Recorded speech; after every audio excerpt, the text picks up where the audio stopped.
It's getting harder and harder to pontificate on the internet, places like YouTube specifically, without getting just kicked off entirely. So I'm going to be posting this on Twitter, so if you happen to follow us on YouTube here, please just follow us on Twitter anyways. That would be very helpful. I would appreciate if all of you could do that. But I'm going to rewind here for a second and go over something I think that might be poignant and valuable. Now, how it aligns to the market is just understanding, I guess, more broadly, but let's start with conspiracies are not just theories, they are facts. And this is probably the greatest effort to change the perspective of large groups of people through psychological warfare. If we go all the way back to 2017, I first started to notice some of this when I was self-censoring then because I was getting demonetized on YouTube for a range of topics. They got better at that, they apologized for the algorithm, but afterwards the channel just never really grew the same.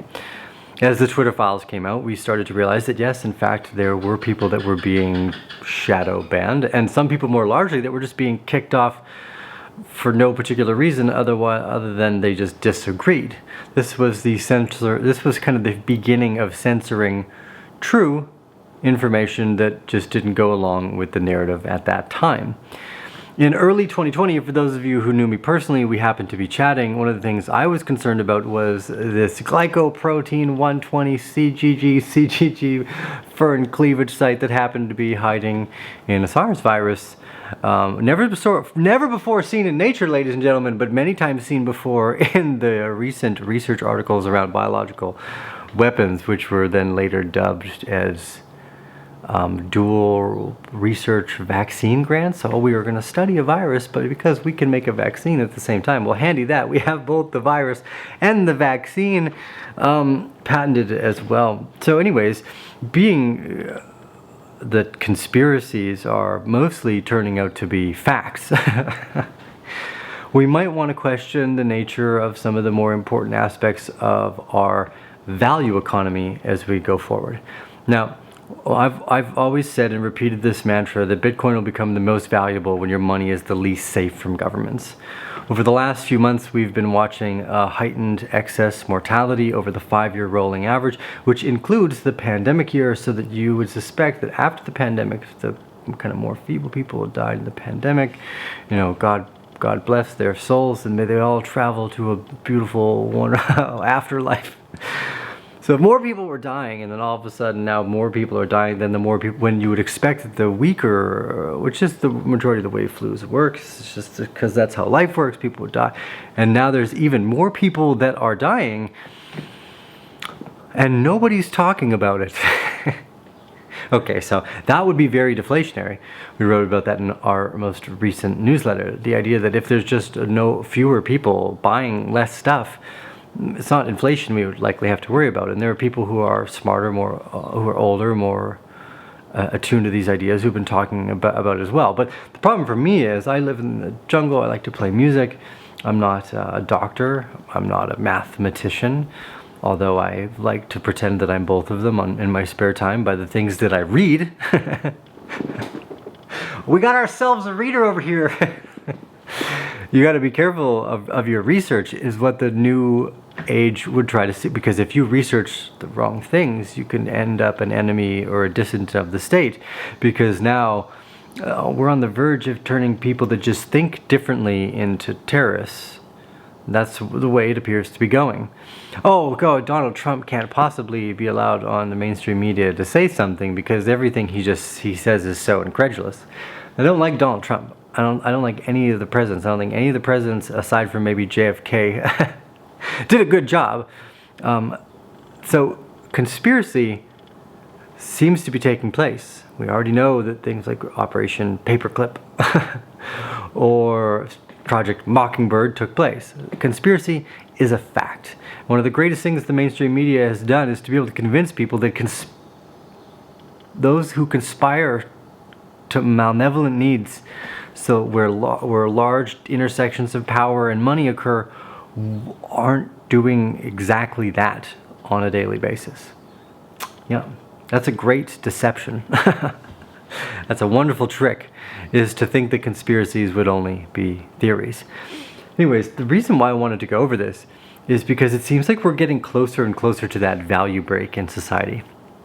How far away it is, we're always a little early, and the bigger the break, the earlier we are usually. So judging that we've been watching this type of stuff take place for at least as long as I've been alive, I mean, I can find evidence of some pretty ridiculous stuff that goes on way before I got here in this particular body. So there's evidence for a history of this malfeasance and conspiracy. It's not just, oh, this is my lifetime. It may be a generation or two of people under this practice aiming to meet some ends and some means. The idea of global governance is kind of being formed right in front of our eyes. And most people in our community, we're worried about the central bank digital currencies. But just this last 2 weeks, the World Health Organization was applauding itself for writing new digital global health passports. I think it's the Global Health Digital Certification Network or something. And they're like, oh, good work to the UK for giving us this wonderful model where you were able to discriminate against those who refuse to take experimental medical applications under coercion and threat of not being able to basically go on with their day-to-day life. Like, has society realized how bad that was? Or have we just forgotten how abhorrently we've treated fellow humans and individuals, our neighbors, and our country, and our global health citizens, to think that, yes, the thing that we need most in global health is a digital identity passport. That's it. This is what's going to solve health problems.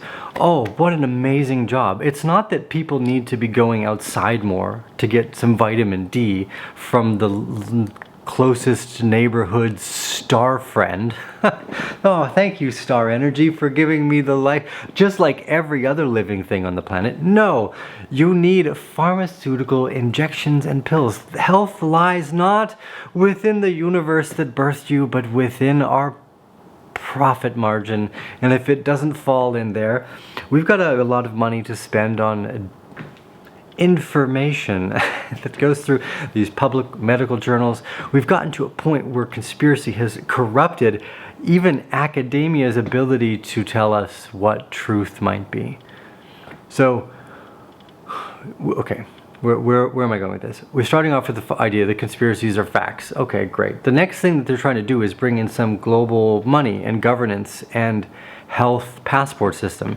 Because if you now need a secondary passport to travel between two countries, your first passport that says you're sovereign, well, that's not really a sovereign passport anymore, is it? You've given away rights with this new passport. You've given away rights to your digital health identity to some third-party carrier that's on a global interest of its own, mining the most valuable resource of our current days, data. And they're mining it straight from you with little to no oversight. And this is where the boot stomping on the throat of a humanity forever starts to become potentially apparent.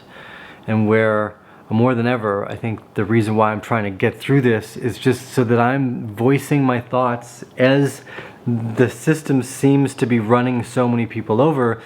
Because even though it doesn't affect me, I live almost in the middle of nowhere, I'm very concerned.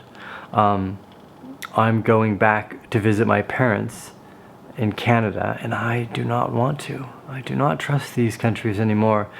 They have done what I believe to be made themselves out apparent criminals. And that's just a really weird thing, because now, just for that, I could be labeled a misinformation super spreader. I hope I'll take the... God. Anyways, just wanted to voice my opinion on that before we got too far along down that road. So I hope you guys enjoyed the nice natural scenery to begin with.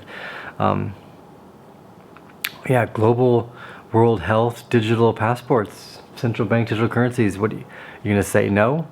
Doesn't look like everybody's saying no. I don't know what to say. Anyways, I don't know what to say anymore. Follow me on Twitter, because maybe we're gonna get kicked off YouTube, and I'm just gonna keep talking. Leave us your thoughts and comments, ladies and gentlemen. We got UFOs and aliens landing. It's been a wild week.